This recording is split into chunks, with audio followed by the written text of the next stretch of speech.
जिवंत ठेवण्यासाठी जो मोर्चा आहे, शेतकऱ्यांना जिवंत ठेवण्यासाठी असलेल्या मोर्चावर अशा प्रकारच्या टीका टिप्पणी करणं हे या महाराष्ट्रातल्या पूरग्रस्त शेतकऱ्यांचा अपमान आहे.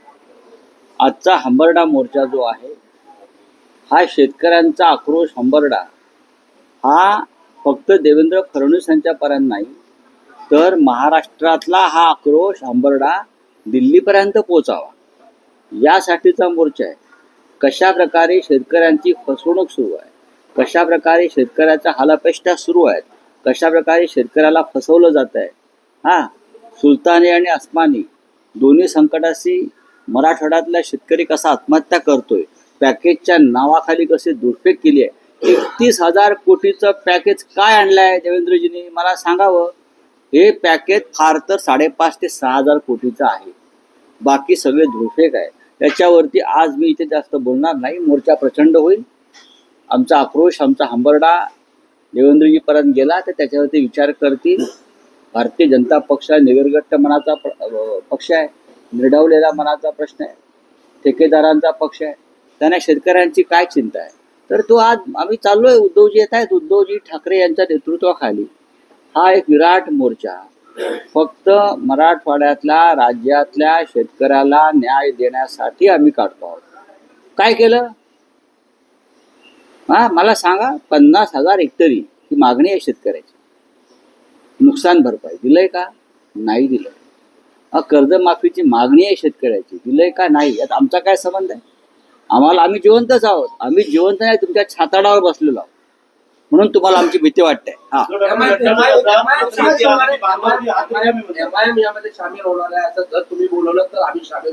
बघा, याच्यामध्ये या मोर्चाचे जे आयोजक आहेत ते अंबादास दानवे आहेत, विरोधी पक्ष नेते, माजी शिवसेनेचे नेते आणि तिकडलं संपूर्ण शिवसेनेचं नेतृत्व, त्या चंद्रकांतजी खैरे असतील, इतर सगळे पदाधिकारी, आमदार, खासदार हे आयोजक आहेत.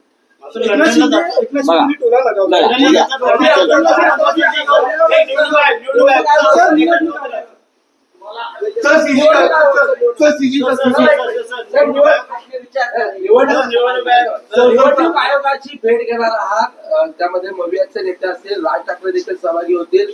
किती महत्वाची भेट आहे, पण तुम्ही औपचारिकता म्हणताय त्याला, ही फक्त औपचारिकता आहे. निवडणूक आयोगाला भेटणं ही औपचारिकता काय, ते काही करत नाही. तरी आमचे प्रश्न आहेत, काही शंका आहेत, काही रहस्य आहे.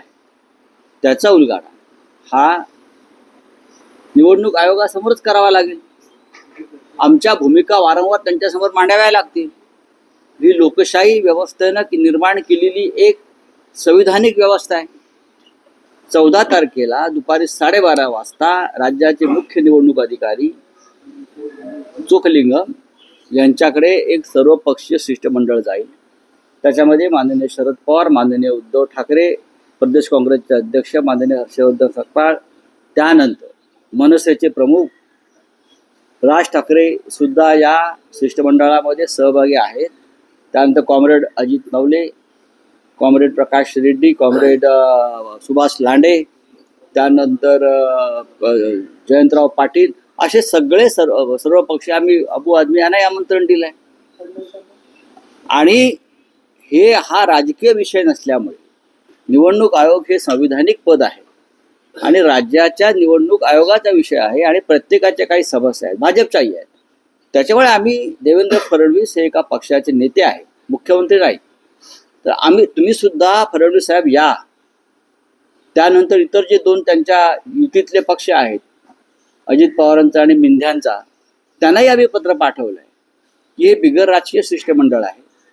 निवडणूक आयोगासमोर प्रत्येकानं आपल्या भूमिका मांडायला पाहिजे आणि आपण सगळ्यांनी यावं. देवेंद्र फडणवीस यातले तज्ज्ञ आहेत. स्वतः नितीन गडकरी यांच्या मतदारसंघामध्ये 3 लाख मतं गाळली गेली त्यांचा पराभव करण्यासाठी भाजपच्या उमेदवाराचा, असं गडकरी साहेब म्हणतात. म्हणजे हा विषय गंभीर आहे. हे सगळे विषय निवडणूक आयोगापुढे मांडावे लागतात. त्यासाठी प्रत्येक राजकीय पक्षाच्या प्रतिनिधींनी यावं आणि त्या सहभागी व्हावं. हा काय विरोधी पक्षाचं किंवा महाविकास आघाडीचं शिष्टमंडळ नाहीये. राज ठाकरे महाविकास आघाडीत अद्याप तरी नाहीत, तरी ते येत आहेत. विषय गंभीर आहे आणि देवेंद्र फडणवीस यांनी या शिष्टमंडळात सहभागी झाल्याशिवाय भारतीय जनता पक्षाला काय म्हणायचं आहे हे लोकांसमोर येणार नाही आणि आम्ही पूर्ण तयारीने जातो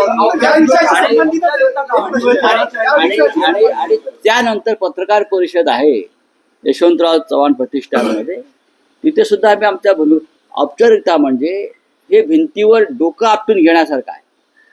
ज्ञानेश कुमारकडे जाणं किंवा राज्याच्या निवडणूक आयोगाकडे जाणं, राजकीय दबावाखाली निवडणूक आयोग काम करतो, तरीही लोकशाही व्यवस्थेमध्ये निवडणूक आयोगाला भेटावं लागतं, आपल्या भूमिका मांडाव्या लागतात.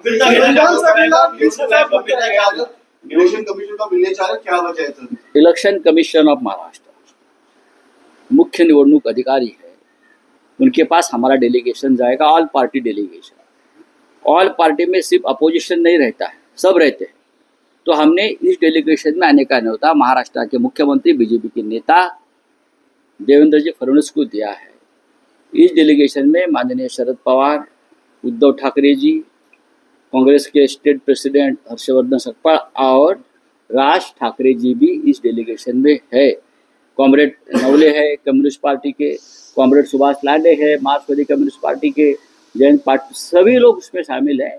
तो भारतीय जनता पार्टी एक प्रमुख पार्टी है, सत्ताधारी पार्टी है। तो अगर आपकी कुछ बात कहनी है, आपको कुछ बात रखनी है आयोग के सामने, तो आप भी आ सकते हैं। हमने तो खुला न्योता दिया है, हमने लेटर भी लिखा है उनको सबको। सीजी गवर्नमेंट के अपमान के खिलाफ पंजाब में मामला दर्ज हुआ है, महाराष्ट्र में कोई मामला दर्ज नहीं हुआ है। इस बारे में क्या कहना है सर आपका? देवेंद्र फडणवीस ने मामला दर्ज करना चाहिए, मुख्यमंत्री है, नागपुर के है, गवई साहब भी नागपुर के है। तो हमारे मांग रहे कि आप मामला दर्ज करो। फार्मर्स को लेके मोर्चा हो रहा है सर आता मातोश्री